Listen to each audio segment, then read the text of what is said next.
I'd like to solve this equation to find the values of x that are going to make it true.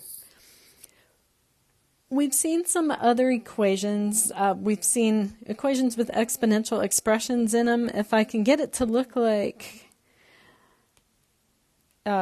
something raised to a power equals a number, we can deal with those. But if I look at the left-hand side here, I'm not going to be able to do that. I have two different powers of e. I can't really combine those two exponential expressions into just one, which is what I need in order to use this strategy. So we're going to need something different. And what I'm going to do is notice that e to the 2x, I could rewrite like this, is e to the x, that was supposed to be an e, squared, because rules of exponents say if I have something to a power to another power, I can multiply the powers. So it's saying the same thing, it's just saying it a little bit more spread out. But if that's e to the x squared, then I could rewrite my equation like this. This is e to the x squared minus 2 times e to the x, not squared, minus 3 equals 0. And that looks a whole lot like a quadratic equation. We would call this an equation of quadratic type or of quadratic form. It's not quite quadratic with the e to the x in there, but it sort of has the general overall look of a quadratic equation. Which means we can use quadratic type strategies in order to solve it. We can factor. We can use the quadratic formula.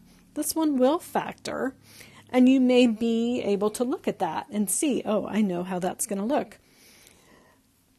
Maybe you can't. Maybe that e to the x messes you up. So what we can do is we can make a little substitution. I'm going to say I'm going to let u stand in for e to the x.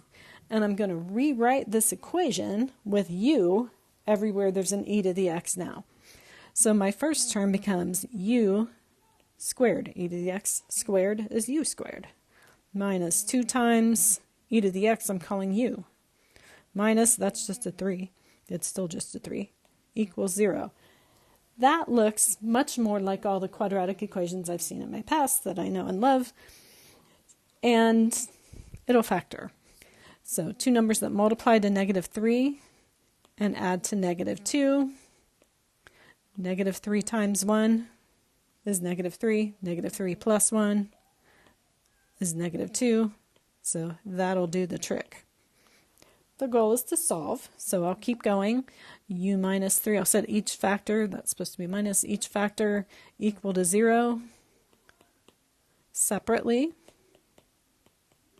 And solve them. I'm going to add 3, u equals 3. I'm going to subtract 1, u equals negative 1. And you might be ready to say, ta-da, except that wasn't the question. The question in my original equation is, what values of x make this equation true? We have what values of u make this equation true. So what we're going to do next is substitute back the other way. Everywhere I see a u, I'm going to put e to the x instead. I can do that. They're the same. So now I have e to the x equals 3 and e to the x equals negative 1. Well, I want to think about e to the x equals negative 1 first. E is a positive number. It's 2.7 something.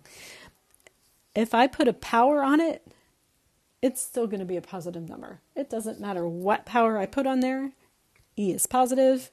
E to any power is still positive. There is no way I can make a positive number with a power turn into a negative number. Not going to happen. So that's nice that e to the x is allowed to be negative 1, but it can't possibly. So that side of the equation isn't going to produce any useful results. On the other hand, over here, e to the x equals 3, I can rewrite in logarithmic form.